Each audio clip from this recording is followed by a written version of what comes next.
Hello, hello. Welcome to the Man Sports Fan Podcast. My name is Philip Arthur Schultz. I'm your host tonight, and I'm here with Frem and Chris Smith 9. How are you guys doing tonight? Jazzed. We're doing this a little early for you, Phil. The theme is sleep tonight. We're getting our sleep. Frem, would you say you're Utah jazzed? If they're in the playoffs, I'd be a little better. So I don't know if I am as Utah Jazz this year. Okay, that's fair. I'm just leaning full jazz hands. Right. That's what I'm thinking about. Or Yaz, like as in Yaz flute. Love where this is going. Off to a hot start. We have so much to talk about tonight, and maybe we'll dive into some Yaz later. That could happen. Guys, what a good week for Badger basketball. We have Badger news for you, and it is fortunate news. Kind of a plot twist, so you'd say. Badgers come up huge. 3 huge transfers that they brought in. Xavier Amos, Cameron Hunter, John Tanji. Xavier Amos from Northern Illinois, Cameron Hunter from Central Arkansas, and John Tanji from Missouri. Give me your analysis of one of these players. You guys can choose which one you want to pick, but yeah, what are you guys thinking? What are you feeling about this? I need to take a deeper dive on probably every one of these guys here, but Xavier Amos, I'm really high on him going into next year. Maybe I'm just too over the moon that we brought some studs in, but I believe 30 points last year for Northern Illinois, 6'8". Man, if the Badgers can develop him into their system, I love him to be the best player on our team and be a dominant scorer in the Big Ten. So maybe I'm way too hyped on this guy, but he seems like he fits this model. I think I texted you guys like Nigel Hayes, Tyler Wall. Seems like he fits kind of that type of player. And yeah, I'd love if we could have a guy like that, come into the middle of our offense and be pretty dominant. So very hopeful for Xavier Amos. Yeah, but I don't know. I'm not as high on Tanji overall from what I see. I know he's bounced around a couple different schools here. Cameron Hunter, I think, could be really exciting at point guard. Yeah, what do you think, Chris? I think it was a good week in terms of filling needs. Cameron Hunter is going to come in and run the point. He's not a great outside shooter. I think he's like a 28 to 30% three-point shooter. But he gets to the lane, and he's a really good defender. Amos, like you said, very similar. Super athletic. Can get to the rim, shoots a little bit better from the outside. He's kind of, like you said, he's kind of reminds me of AJ Storr from the lens of like, you see the upside with him and he's super athletic. So that's nice. And then Tanji, we haven't officially signed him yet, but it sounds like all indications are that we will. He's coming off an injury. I think it was a foot injury last year. But before that at Colorado State, again, a guy that can get to the rim, pretty athletic.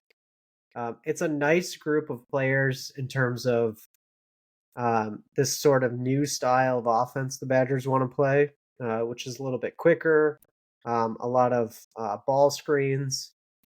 So I'm excited about that. I do hope, I don't know if I'm cheating on the next question, but I do hope that this is not the end. I still think we need another big to be able to come in and push Crowell and Winter a little bit more. But overall, good week. 3 players that come from mid-major backgrounds coming into our system, and guys that seem excited about the challenge. And I think all the 3 could potentially start as soon as next year. So a good week coming off of quite possibly the worst week. So yeah. Good with that. I was going to say Cameron Hunter didn't play last year either. I saw it too. So correct. Yeah, he was out last year too. All shakes out here of guys coming off injuries. So what do you think, Phil? Yep.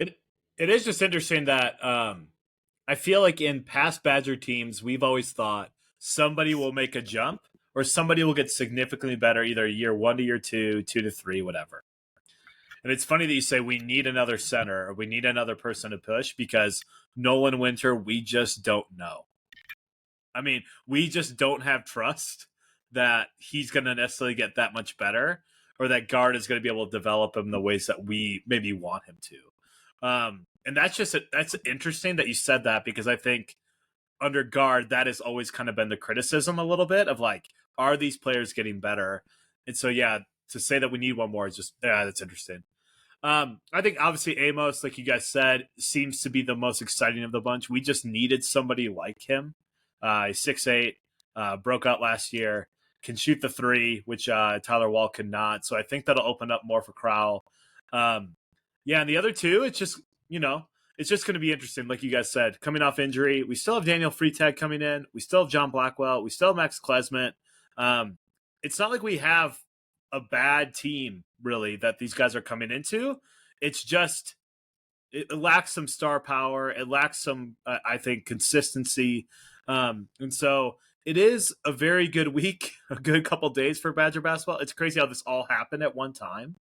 So, are they following the rules like, everybody's reading? Are they, and this is all part of it, was in essence, hey, this kind of slower process to get these guys in. And we know that, UW Academics is better than these other schools. So is that all part of this as well? And, but yeah, obviously a really exciting couple days here. And I don't know, Chris, is this our last scholarship spot, or do we technically have one more? So if we sign Tanji, that'll be technically our last scholarship spot. But with the new NIL era, scholarship doesn't really matter anymore. So for example, if we want to bring in another player, we could take a guy like Carter Gilmore or Chris Hodges and basically take him off scholarship, but give him NIL money to sort of supplement some of those losses that you get with a scholarship. That's interesting. Yeah, that's what teams are doing, and that's what I could see the Badgers doing in order to kind of fill those last couple, well, that last spot. One other thing I would say on this is I don't think, like in terms of what other teams are doing in the portal, I don't think this moves the Badgers into top 25 territory yet. I think this makes us more competitive. I think it puts us more towards the front half, probably, of the Big Ten, sort of in that middle. The other thing I just thought was interesting about all three of these guys is I think when we recorded last Monday, I don't think we had contacted any of these guys yet. So all this happened within a span of like 4 or 5 days, which is, the portal era is crazy. It's pretty much free agency. I mean, that's what it's come to, where it's like, and maybe they did contact them, but we're not getting news reports on it. But yeah, like you said, it just all happened so fast. Yeah, so, I think Hunter. Sorry, I didn't mean to cut you off. I think Hunter said that he heard from them on Wednesday, and they basically said, like, how quickly can you get here? And he came on Friday. Unreal. All right, so where do you think we're picked nationally in the Big Ten? I mean, there could be other things happening, right, in the next couple months, whatever. Who kind of knows? Although it feels like the main transfer portal stuff is finalizing. Where do you think we're picked nationally, and how do you think we finish up? So just to set the landscape here, this is the Big Ten next year with, is it USC, UCLA, Oregon, all there next year? Washington. And Washington, right? I was going to say Washington's there too. So how many teams is that? That's 4. 18 teams. 18 teams, yeah, total. And so I think I heard the tournament too is down to, I think it's top 15 make it now, something like that. Yeah, right around there. So yeah, I would say out of 18 teams, I agree with Chris, top half.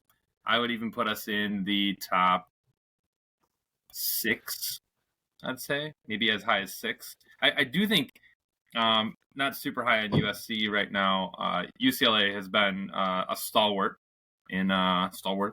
I'm saying that word right, in college basketball, and Oregon is always in it. I think in recent memory. So that's going to be tough with those two teams. And so I could see us being around 9 or 10 even, if things don't go as well. but I would put us as high as maybe about 6. Yeah, I was just kind of counting out, looking at the Big Ten standings, like how many teams could realistically finish ahead of us in the standings. I think it's about 10-ish. So I would put us, I mean, I'll give us a couple more wins. So I would say we're about 7th or 8th in the Big Ten. And nationally, I'd say top 40 to start the year. But it's just really going to matter these guys coming in and fitting into the system, and how quickly they can do that. Because if they don't, we're replacing a lot of minutes on the roster, so it's just going to take a little time. Yeah, I mean, all those other teams coming in, I mean, that makes the Big Ten even juicier than it already is. I mean, it's still a very good conference. I know we don't have the national titles, to show for it, I guess, but still a very, very competitive, very good conference. Yeah, I'm really curious how Freitag plays into this. Is he, in essence, just as good as Chucky coming in?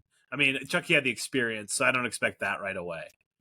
But is he one of those guys that just right away takes the mantle and you're like, yeah, you're the guy?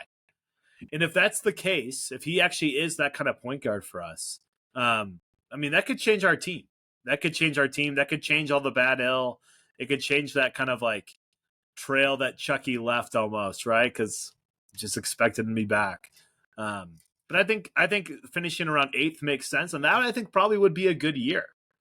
I know in Badger standards maybe not, but the way that things have played out here, a 7 or 8 finish, I think we'd be happy with that. I think we feel good about that because that would probably get us in the tournament as well. So, any last thoughts on Bucky before we move here?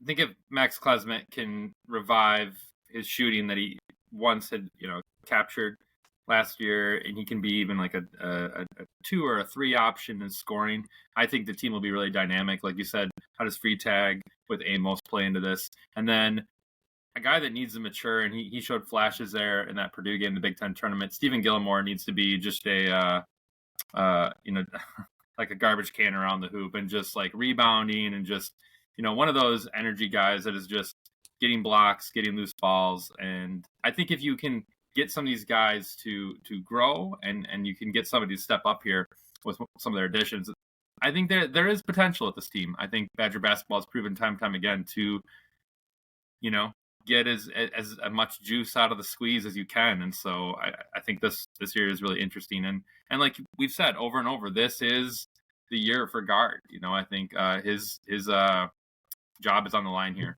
Yeah, it's kind of my thought too, and I've said it twice already, but I'll say it one more time. I'm worried about the front court, especially the depth of the front court.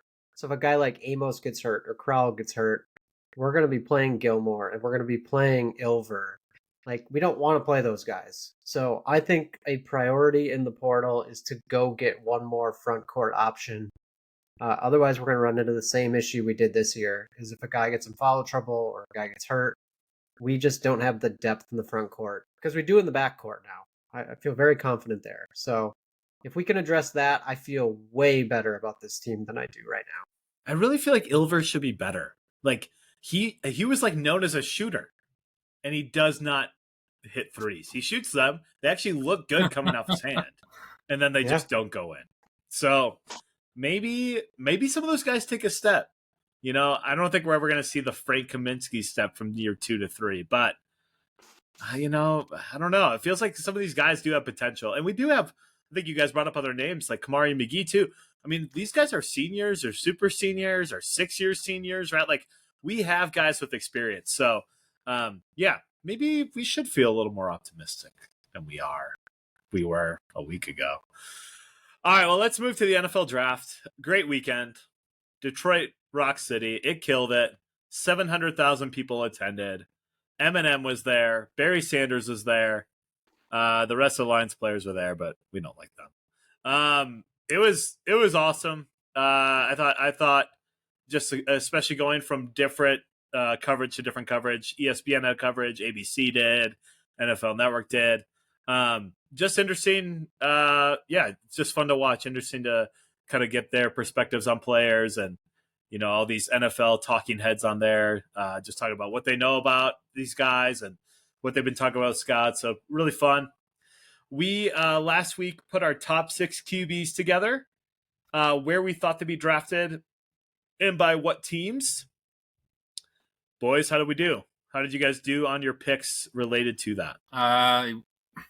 Went against, I think, a lot of pundits, and I still had predicted that Drake May would go to the Washington Commanders, and obviously Jaden Daniels went there. Overall, I think we all were thrown off by the Penix pick there with Atlanta. But overall, I think all 6 did go, correct? In the first round, right? Top 12. Top 12. Right there. So, yeah, I think that was something I called and felt pretty good about that piece. And yeah, I think it was pretty obvious, right? Like these top 6, there was a pretty significant drop off. I'm offhand, I don't even remember the next quarterback drafted, but I remember there was quite a few guys not even drafted.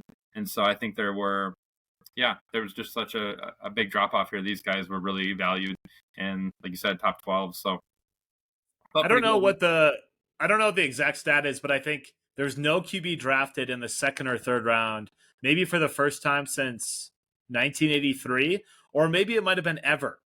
Like it might have just been ever. I think Spencer Rattler was the next one taken. Chris, is that wrong? I think that's about right. No, you're not into Spencer Rattler. Just not a good quarter. We'll talk about that next year when he. What would he get drafted by? Anybody know? The Saints. Yeah, the Saints. Yeah. Okay. All right. Yeah. So, Chris, how did you do? Or maybe it's not you, but talk about Penix. Do you guys like the pick? I do. I do like the pick. I've been high on Penix going into the draft. I think a lot of people are just mocking his age right now. I think he's already 24, going on 25. So people are just joking he's going to be really old by the time he starts. Kirk Cousins is coming off an Achilles injury here. I think they're smart to invest. They have a lot of great offensive pieces on this team. And if they can get a couple good years out of Cousins and they can help Penix mature and grow here, I think it could be well worth the investment. I think the Packers have proven there's a formula to this, right? Like, so you draft a quarterback with upside, right? And you develop them in your system, and hopefully they can be the next guy for you. I think Atlanta does not want to be doing QB roulette and, it's Cousins a couple of years and then, find another quarterback. And you see a lot of teams doing that right now, right? So I think even Pittsburgh, right, with Justin Fields, I think they're looking to, figure that out, right?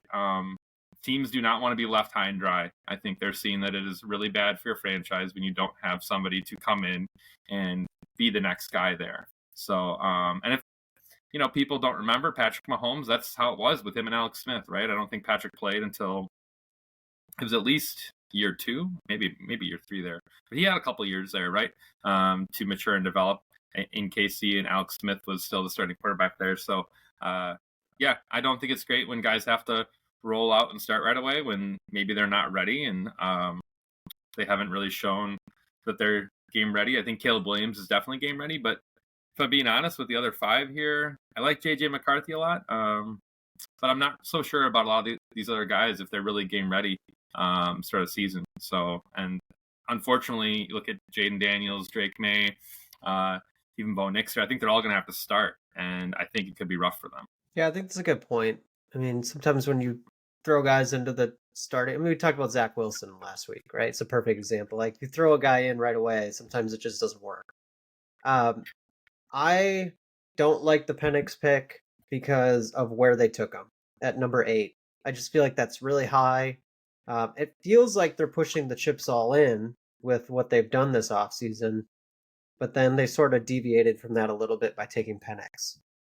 So that would be my hesitation a little bit. Like you said, they're going to have to wait a few years, which that part's fine. The Packers have proven that works. But I'm just a little confused with what the Falcons are trying to do. So I felt like they're good enough at least to be a playoff team. And if they draft a guy, let's just say they take a Dunze,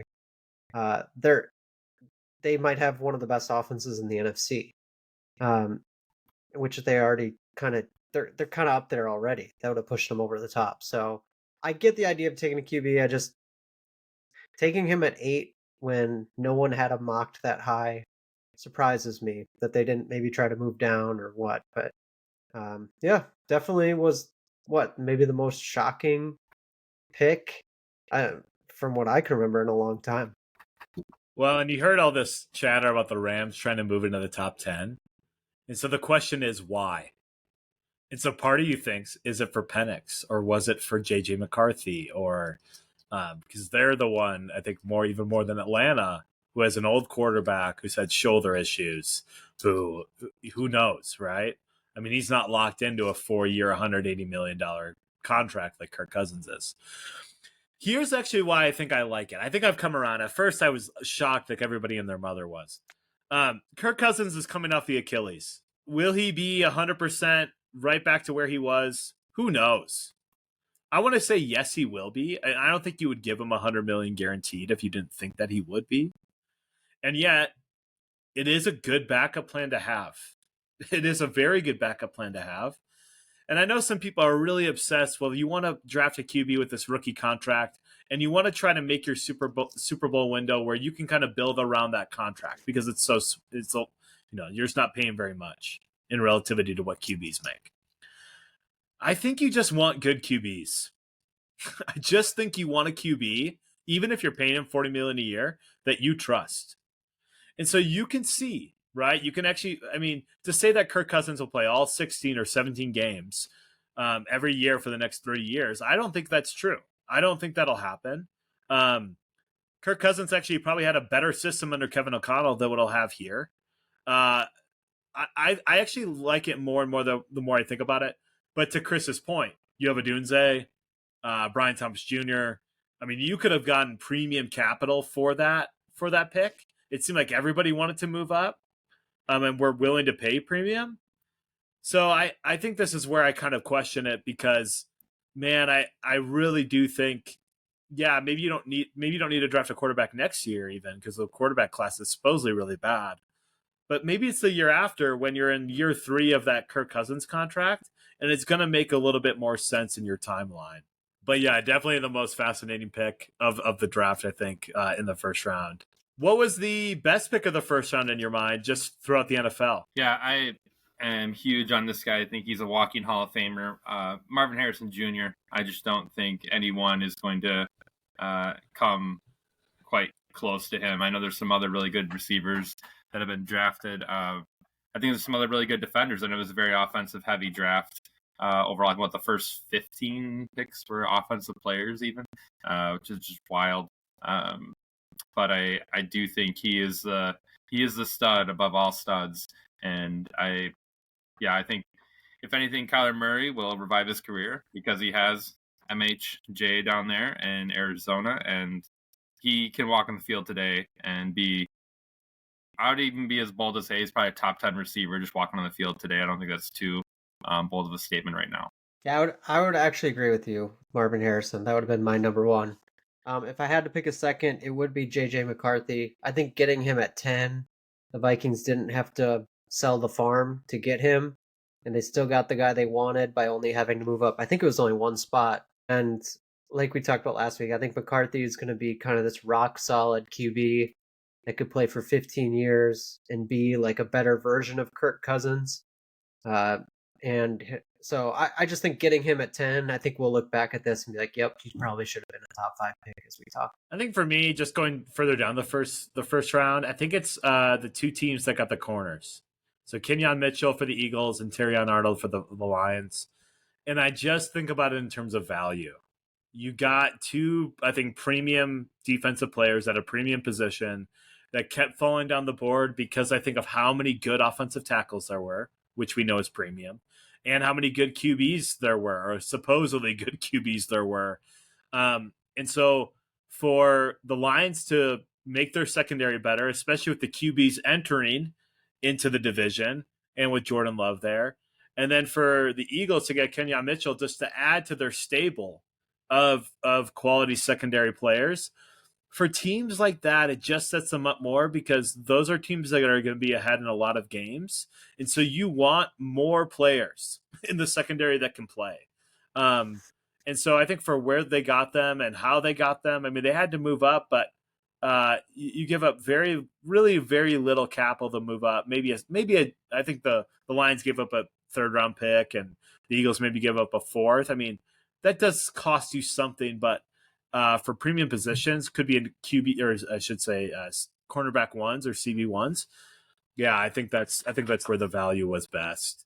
Man, but yeah, McCarthy to the Vikings, Williams to the Bears. I think the NFC North got significantly better, and it's not, everybody's looking high on Jordan Love and the Packers right now, which I'm optimistic, obviously, but yeah, those two QBs could wreak some havoc, and I think as early as year one. Let's go to the Packers draft. Overall, how would you grade it? And explain why you're giving the grade that you are. I think it's boring, I think, for many Packer fans, but it's what you need, right? It's like making safe investments. It's saving some money. Index stock. Exactly, yeah, index stock. It's nothing super exciting. We didn't go to Vegas here. We didn't gamble. We didn't go buy the really shiny, new car off the lot here. We got something reliable we can drive for forever. It's a B. It's a B. It's a solid B. It's not bold. It's just kind of like, yeah, we're going to be good with this. I think we fill in needs, Jordan Morgan, versatility, right? That's the biggest thing with him. He can play maybe any position on the line there for us on either side, guard, tackle. I think Marshawn Lloyd, I think we can get into it a little more, but a little more exciting there. Some of these linebackers, not super. I think we're just throwing darts here to try to find somebody. And then Bullard, if I'm saying his name right, I think he'll be a solid player. Not the best, but I think he'll be solid. So a B. I think we filled our needs here on the line, safety, linebacker, running back, but nothing super exciting. Spot on, from 2 in a row here. I will also go B, and I will agree that B kind of stands for boring. But we addressed needs.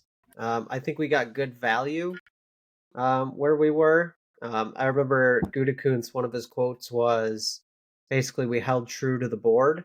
I think there were times where he wanted to move up to get players that didn't ultimately fall. But they trusted their board. They took the guys they wanted. I think they got good value. I don't think they addressed all of their needs, but I think they, for the most part, they just took the value where it was. And that's, as a fantasy player, like, that's what you got to do. You just take the value and then figure it out later. And I think for the most part, like when we talk about the defense, they went after every position that we talked about. So I do wish they would have drafted a receiver and drafted one high. I think we're going to look back on that and discuss that in the future, because I think every other team in the division has one, if not two, better pass catchers than our number one. So that could definitely, when you talk about the NFC North being good, we might look back at our pass catchers and realize we're 4 of 4 in the division in that. I'm gonna give it a B plus. I'm gonna add a plus to the B boring, because I think with Goot, he will pick multiple of the same position if he knows that he needs it, and almost always one really works out, and there's always one that's average, right? Like, I think of the year that he picked 3 guards in like the 6th and 7th round, and we got John Runyon Jr. out of that, and that actually worked out really well, right? And those were really late picks. So I actually, Jordan Morgan, I was like, oh, it's so boring, And then the more I look into it, I'm like, oh yeah, this is like the classic Packers offensive line pick that can play 4 of 5 positions.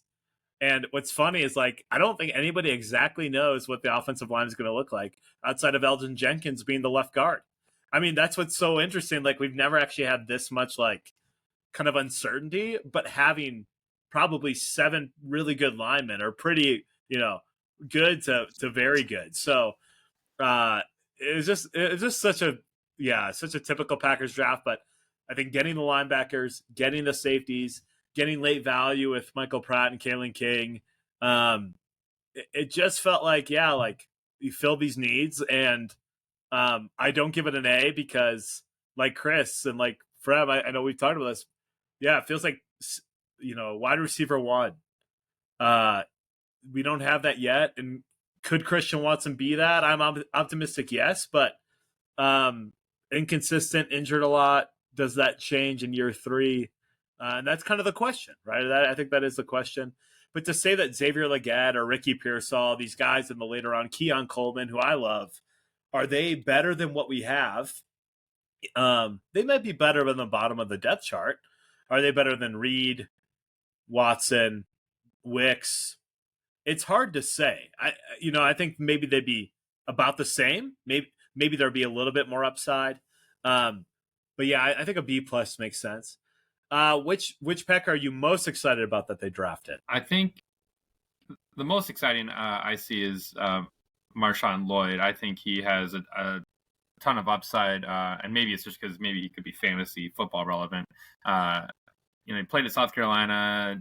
Would have had 800 yards rushing, I believe, last year at USC. I'm really curious to see with he won't have the the bell cow load. Obviously, you have Josh Jacobs here, and still got our guy, good old AJ Dillon, hanging around. Door County King.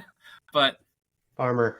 I think he'll have an opportunity to learn and maybe get some third down, opportunities there, and maybe we line him up in the slot, maybe move him around, see if he has hands. I'm very intrigued to see how he can be, and I'll just give a shout out. Michael Pratt out of Tulane. People are saying he could be our backup quarterback and likely pass up Sean Clifford. So always interested to see, what happens with a late round guy like that. Can you have a better backup? You don't want to have to think about it, but in today's NFL, I think we see it time and time again playing fantasy football. There's a ton of backups every year, and it seems like your QB never makes it through the year. So, I'd be interested to see if we could have a better backup for Jordan. Yeah, I think my favorite pick or best pick is Javon Bullard, late second round. I trust Georgia defenders. We needed someone in the secondary. I don't think it was a number one priority, but I think we addressed it at the right time. And we got a guy that can come in and play from day one in the late second round. So I feel very good about that, and think he'll catch on pretty quickly to the system. And he kind of fits the type of player that we're identifying right now. So excited about the defense, and I haven't said that in a long time. Yeah, my favorite's Edgerrin Cooper because of I think all the physical traits are there. He definitely isn't as good of a processor at times, or he plays a little bit overly aggressive. But man, to have speed in the middle, and I actually had one of my former classmates text me and say, and he watches a ton of SEC football, and he said, I think you guys got a heck of a player. I was always impressed when I watched him against Tennessee or any other SEC opponent. And I think Quay Walker, he's been good at times, dominant at times, and other times it looks like he's playing injured. Obviously, he's had a few head case moments, but he actually feels like he's pretty good in the middle. And to have Edgerrin Cooper probably also come in from day one and start, especially in the nickel packages.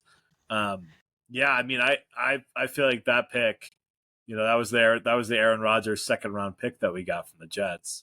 That feels like that could really matter, especially, man, you just need guys that are physical, aggressive, and fast enough to cover tight ends and running backs, and occasionally the receiver. And it feels like he's going to be able to do that for us. Okay. Did we, if there's a miss, I know we talked about wide receiver. Is there anywhere else in your head where we missed? Or maybe there was a player that you really wanted that we didn't get, and that was disappointing. Yeah, I think when you break down needs, I can't honestly say that we missed anywhere. I think there's just the excitement of, I think most football fans like to watch offense and like to, see the, the really talented players on the edge, and, people that are really either strong or fast or can catch really well. So, I think sometimes we have to just remember what we have, and how Jaden Breed broke out last year, our two tight ends with Kraft and Musgrave. And I think sometimes we're in, hopefully we're past this Aaron Jones hangover. We have Josh Jacobs. This dude is a stud, and we're looking for him to be our bell cow, healthy the whole year, and to have an offensive line for this guy. I think a lot of people are talking about Jordan Love and what we're going to pay him, but we have Josh Jacobs, and I feel like our offense is going to be centered around Josh Jacobs this upcoming year. So to see us bolster our offensive line and have a better line for him to run behind, I think is really exciting. And we could have a really great identity, I think, this year. And it means Jordan Love doesn't really have to win every game necessarily. Last year we're seeing all these close games trying to drive down the field and win the game at the end of the game. And just to, maybe be up in games or have a run game and, to have a explosive runner like Jacobs, I think is something Packer fans will really appreciate next year. So no, I don't think we missed. I think we were strategic here. It's just, like I said, it's like we're talking like safe cars, safe investments. It's just not always exciting at first. But then when you realize yours isn't breaking down or you're not losing a bunch of money, you feel a lot better about it. So the Toyota Camry of NFL drafts. Exactly. Nice. Yeah, I don't know if we missed. I could make a strong argument that we should have probably gone secondary in the first round, just given who was available.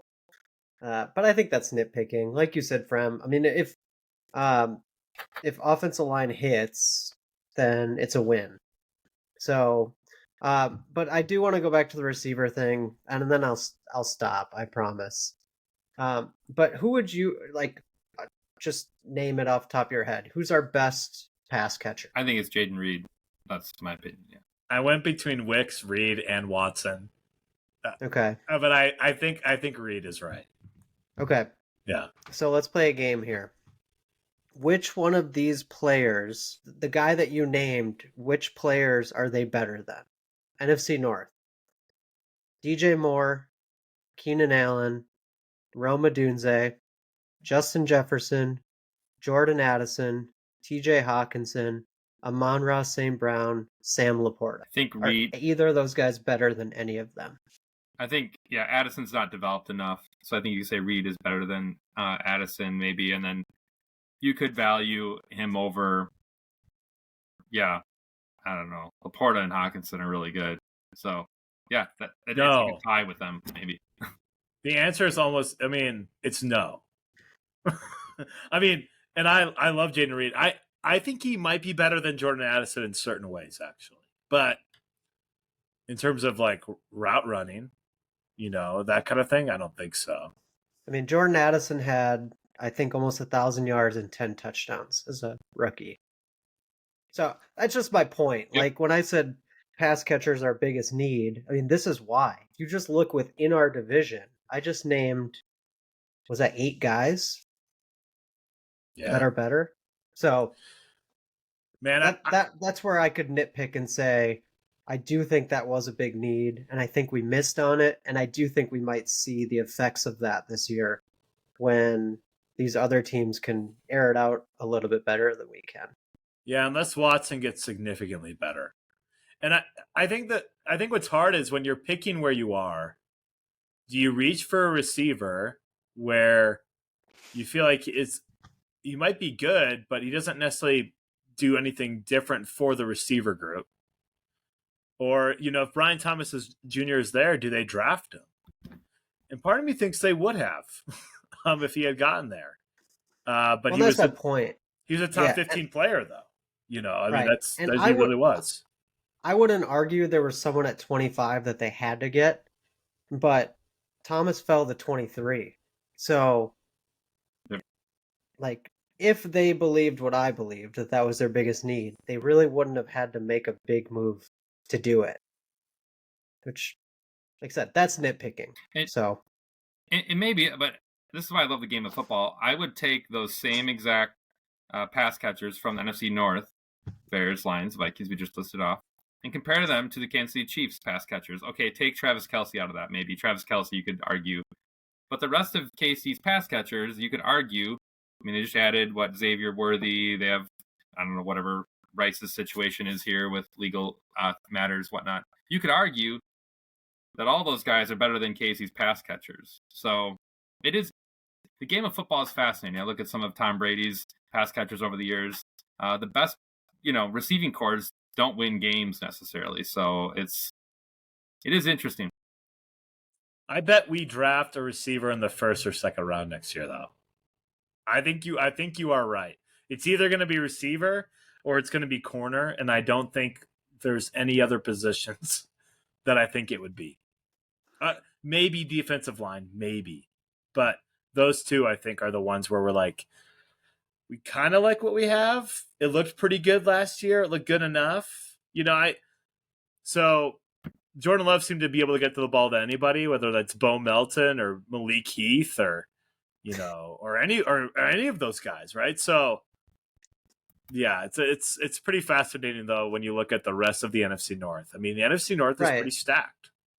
Well, I just look at it like, do we look through certain things through our great and gold glasses? Like, we think these guys are really good, but in the grand scheme, maybe they're just fine. They're a jag. Just another guy. Yeah. Well, so we'll see. I was secretly hoping we would trade for Brandon Ayuk in the draft. Oh, that'd be amazing. Like, that would have been sick. But I knew it wasn't going to happen. Just like you guys said, we're O-line you could argue we're, wide receiver you. I mean, I was just looking up where Antonio Freeman was drafted. He was in the third round. Guys like Jordy Nelson, Randall Cobb. None of these guys are first rounders, right? Donald Driver, but they have all developed and then into the legacy of the Packer Hall of Fame. I mean, all these guys are Packer legends. So, I mean, looking at Wicks, looking at Reed, looking at Bo Melton, whoever this is. I mean, this is the Packer way, for lack of better words, is we develop guys and we find people that no one wants, and we make something out of them. So it is interesting how all the guys you said aren't Hall of Famers. None of them are actual Hall of Famers, or maybe even had all pro seasons, except for Devontae Adams. He actually probably will. He'll probably be the one. Yeah, right. Packer Hall of Fame, not Canton Hall of Fame. So my last point on this, and then I'll be done, is this is also assuming Jordan Love is Aaron Rodgers and Brett Favre. And I'm not sure if we're there yet to make these guys that good. No. Like, those two could make any receiver good, the guys you're naming. I'm not 100% sold that Love is that guy. So he might need a stud to make him elevate. So I'm not sure. That's the big conversation then moving forward. Is Jordan Love that guy? Yeah. Because if he is, like Patrick Mahomes, these guys, that Tom Brady, who can make other guys good, you don't need to draft someone. Yeah. But yeah, you had that last half season, it was 20 touchdowns to 1 INT. Right. I mean, he looked like the guy, but that's a half a season. So it's like we are putting, I don't know. Yeah, like you said, like it's a little bit too early. We need to see it for a full season. We need to see the consistency all the way through. All right, well, that was good, Chris. Thanks for that. All right, let's get to some quick hits. This is fantasy baseball centric, just to our league. Had some trades between the dudes in this podcast. Me and Chris had a trade. I'm officially tanking because my team is just not good, and people got injured. My best two players got injured, so that so pretty much I'm out. So I end up trading Julio Rodriguez, can't be kept, just so everybody knows that, and Ryan Helsley, who I had to throw in, unfortunately, to get Jackson Holiday, who is back in the minors because he was 18 Ks and 36 at bats. It's okay, you're 20 years old, no big deal. And I got a random Tigers reliever. The most important part of the trade was a first-round pick, and that's why I did the deal. Frem, what did you think of the trade when you saw it? A little sad. I was hemming and hawing, going back and forth if I should make a trade with you, Phil. So I think it's a great move for Chris. Probably a great move for you, Phil, if you see your team not headed in the right trajectory here to kind of get out now. And I think we kind of talked this over a little bit, that, it makes sense to get the most out of Julio right now. I don't think he's anywhere near where he's going to go. He's one home run on the season right now. So Julio's going to explode probably the rest of the year here, and Chris is going to be once again in the conversation for winning our league, which I think some league mates are a bit fed up with. So. Here's the thing with Julio. He literally got me to the playoffs by himself last year in the second half. I would be curious to look at his stats in the second half, but I bet he was near hitting 400. And I'm not joking. It was close, like maybe 380, something like that. But it was insane. Chris, what did you feel when we finally, over weeks, got this offer done? I felt good once we made the deal with Helsley in it because my hesitation on holding up on this the whole time was Julio wasn't enough to make my team better, but getting a top 5 reliever moved the needle for me because, as you know, that's the way I build my teams through relievers. And having one more stable option on my team makes me, I think, good enough to for sure make the playoffs. And now I got a couple other picks I can deal to make my team a little better. So I actually like where I'm sitting, where I didn't think that a couple weeks ago. Yeah, Helsley got another save for you, I think, tonight or last night. There was another trade in between Minter Green and Ginkle Einhorn. Is Einhorn? What is the trade again, though? I'm blanking. Mackenzie Gore. Yeah. For Colton Cowser of the Baltimore Orioles. Yep. So Gore goes to Chris. Cowser goes to Frem. I mean, to me, this trade is a wash. It's a fair trade. But I'm going to give it to Chris just because pitching is hard to find. But I like Cowser a lot, so. Yeah, it was truly just a needs-based trade. I mean, Frem's offense, he needed something. He's got a lot of injuries and just has an abundance of starters. And I have minimal starters and had, like Cowser, with Julio now, I just didn't need him anymore. Yeah, I'm pretty excited for Cowser. I keep picking up these guys that are in really good lineups. And so, Chris gave me a Teoscar from the Dodgers. And so I'm excited to have a guy in a really good lineup, get a lot of runs, hits hopefully here. And pitching is so hard in fantasy baseball. Mackenzie Gore is a guy who could finish top 20, definitely. What I saw, you had 5 innings, 7 Ks tonight, took the loss. But it's so hard to get guys to go more than 5 innings. It's so hard. People get into innings limits later in the year. Injuries are brutal with pitching. So it is one of the hardest things to figure out in today's day and age with fantasy baseball is how to build a pitching roster because there just are not enough of them and they do not stay healthy. I know. I have Javier Assad on my team, and that makes me happy. It's not even like he's doing that much, but he doesn't give up runs, and he's in at least 5 innings, at least.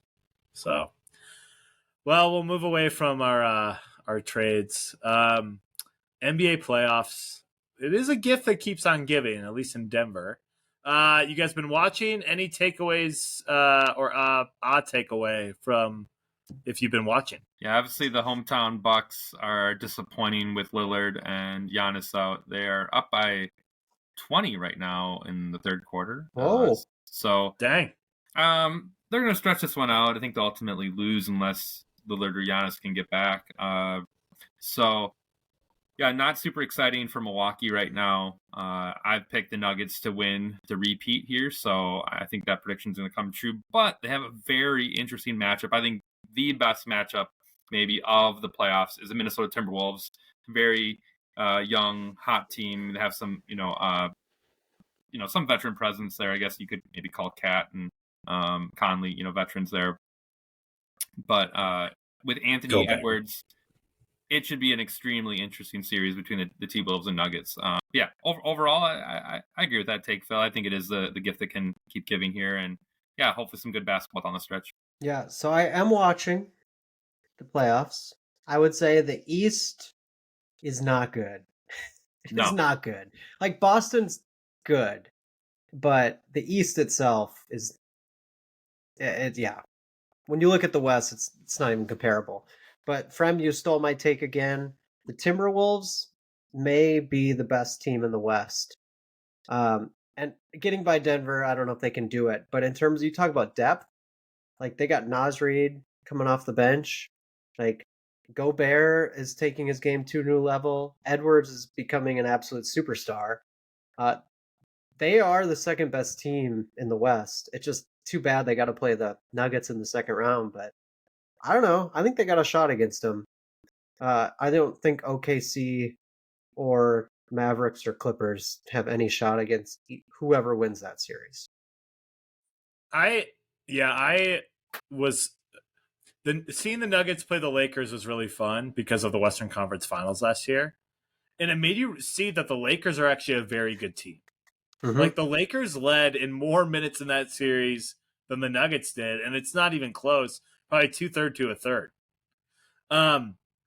I wish they would have played OKC because I think the Lakers would have beat them, and I'm actually happy for OKC that they won their first round, but you could tell like they're good, but they're not there yet. They're just a little bit too young, and to see the Lakers, the T-Wolves, and the Nuggets, and either the Mavericks or the Clippers as the 4 just would have been really solid.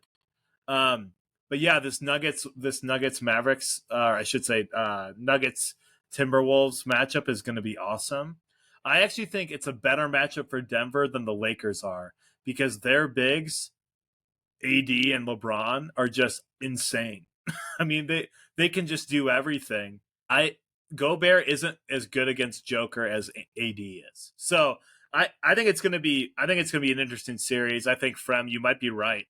I mean, Boston has picked their game up here, but they just lost Porzingis. I almost said AK-47, but he's not in the league. They just lost Porzingis, and yeah, the East is just bad.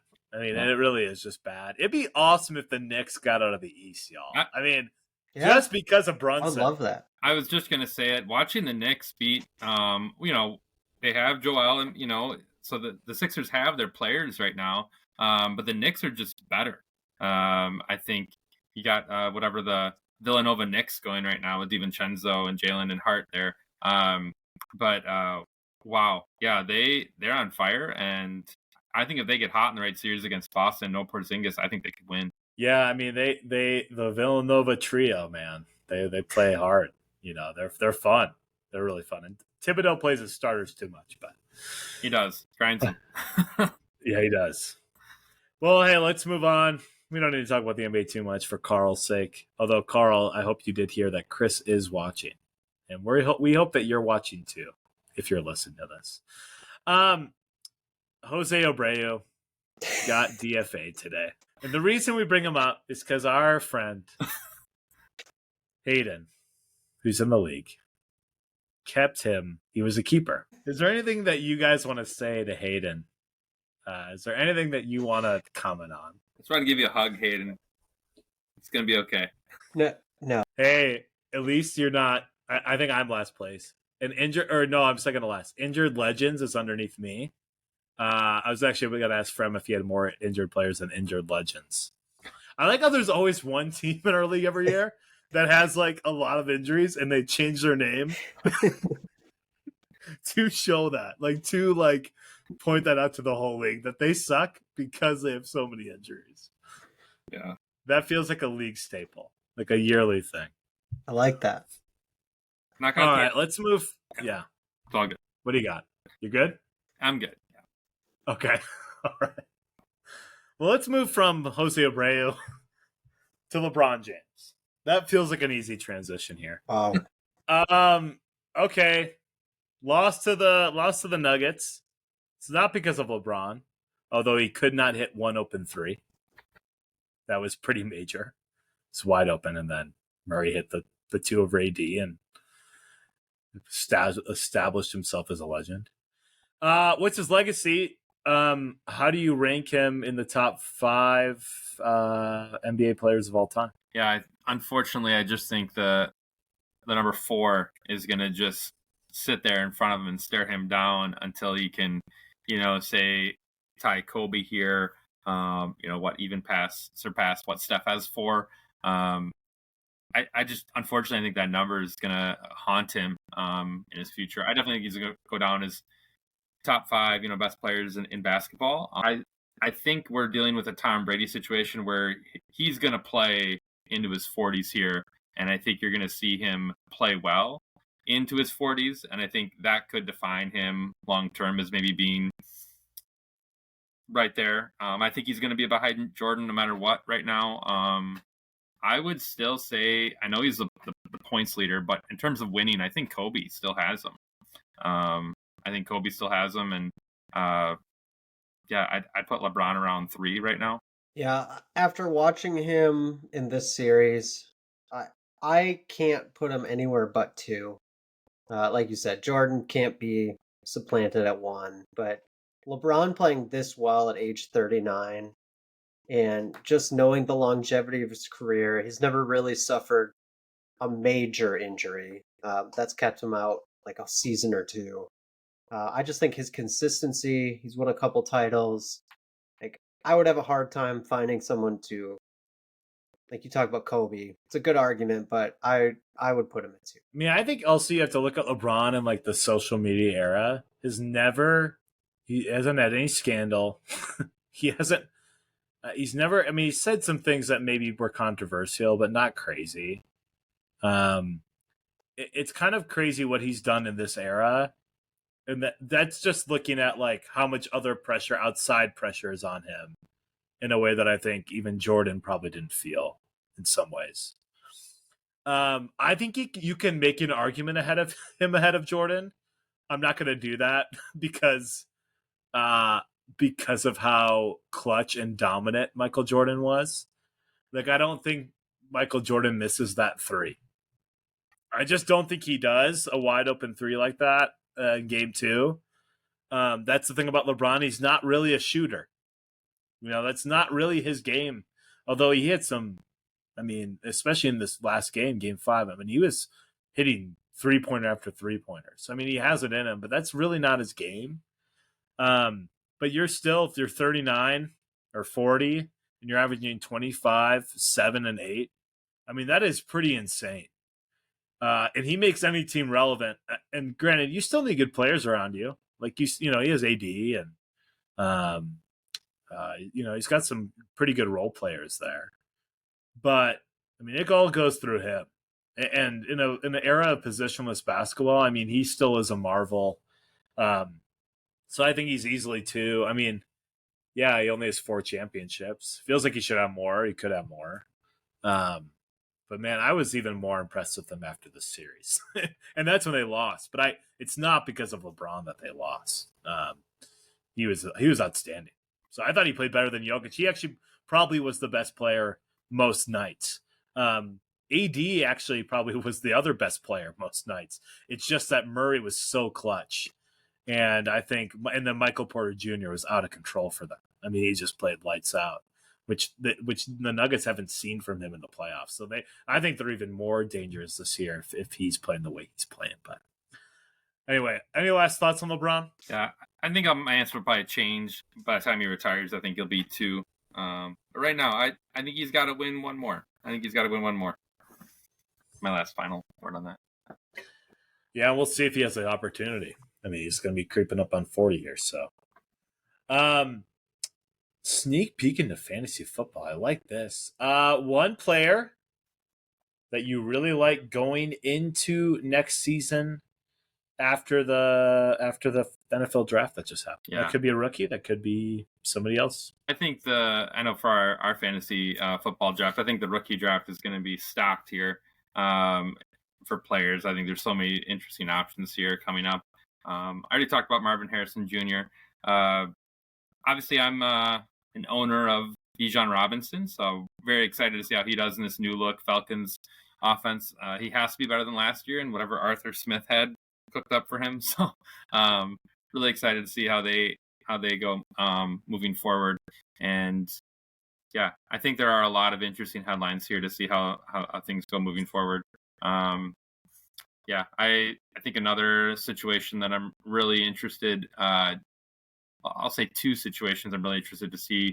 I'm kind of breaking the whole thing of one player, just ruining it right now. Justin Herbert and Justin Lawrence. I think they're 2 quarterbacks that need to prove themselves this year, and they have some interesting pieces around them. You meant Trevor Lawrence, right? I say Justin Lawrence. I think he meant Jennifer Lawrence. Jennifer Lawrence. There you go. Yeah, Jennifer like Justine Cold Stone moment Lawrence. there. Trevor Lawrence. There we go. Cold Stone. Another moment. Get us back on track. Trevor and Justin, not Jennifer. I think they definitely have something to prove, and they both have different pieces around them this year. Obviously, Herbert has the Harbaugh out there in LA and the whatever Harbaugh's RV, whatever he's doing out there. I'm really interested to see how this goes, because I think both quarterbacks are in a kind of prove it moment, and I think you're looking at the next couple of years. If this doesn't work out, I think both these guys could be on different teams moving forward. So I'm really interested to see how this goes, because they're both reloading with different draft picks this year, and different people to throw the ball to. Yeah, so this has nothing to do with the NFL draft. It's a guy I was all in on last year, and had circumstances be different, I think I would stand behind it. Garrett Wilson for the Jets.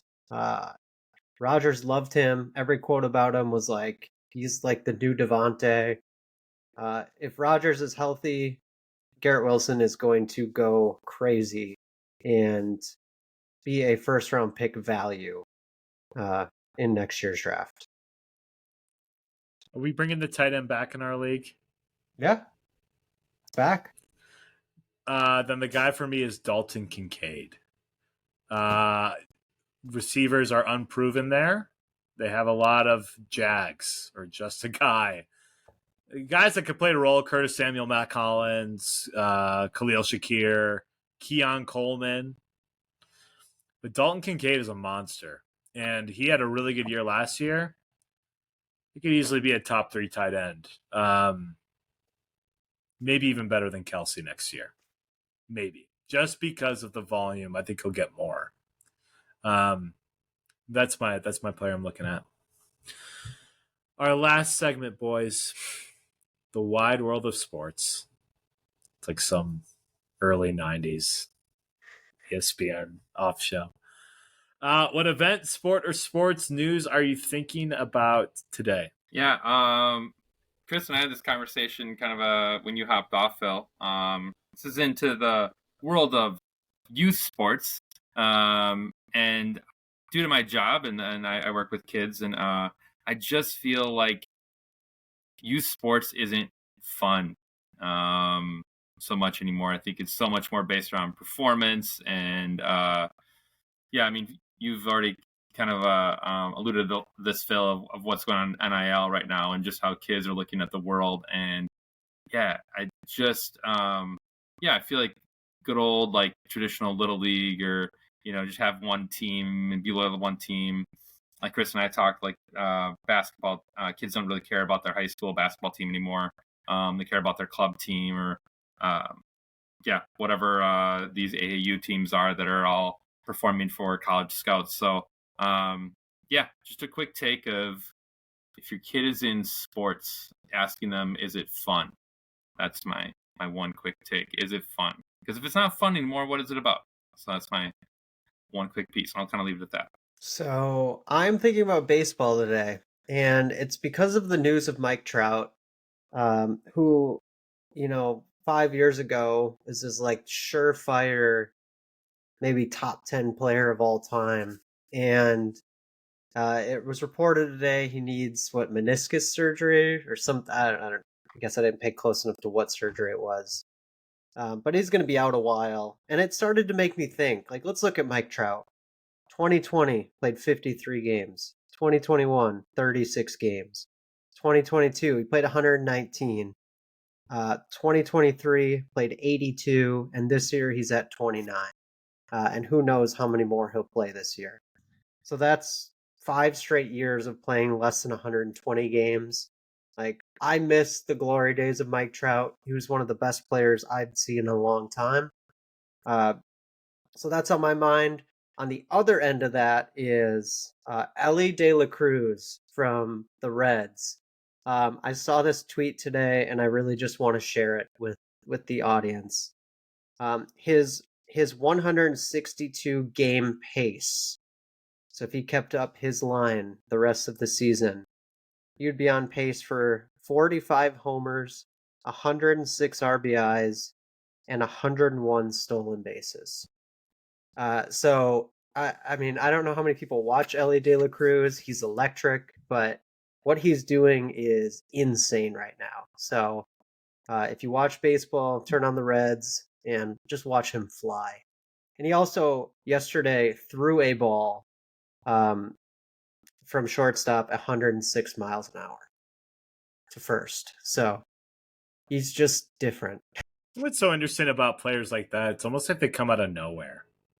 Like they get drafted from the Dominican, or they get signed, and we don't hear about them much in the minors, and all of a sudden these guys get big and they come up, and it's like, I don't know. We definitely have the MLB draft, and you have these studs there, but because of the way that the international signing bonus stuff is, yeah, these guys just come out of nowhere. It's actually really cool. I have not been thinking about sports much. I'm a teacher, and I work with high school students, and I have lunch duty periodically, and they like this game called Human Spike Ball, and it's where you're in a circle and you're hitting the volleyball around the circle, and there's somebody in the middle, and you have to try and spike it and hit them, and if you don't, then you join the middle. And have you guys ever heard of this game or seen this game? No, spike ball, but not human spike ball. Human spike ball, yeah. It's pretty Neanderthal, but it is really fun. And I think that just from when you said our sports fun, I think that kind of sums up that kind of stuff kids love because it's just fun. It's not about performance. In fact, if you miss the person, then you're in the middle, and that's fun in itself, right? So, not thinking about a lot of sports news. Maybe I just had my fill of NFL drafts, which was so fun to watch, by the way. But alas, guys, it's been real. Thank you, audience, for listening. Go Badgers. Great week for them. Go Packers. A B boring draft, but looks like we're set up for the future. And I'm tanking. Chris will probably win the league again and make the playoffs, which he normally does because he is a scrapper when it comes to fantasy baseball. Boys, it's been real. Any last thoughts before I sign us out here? Yeah, let's go Badgers.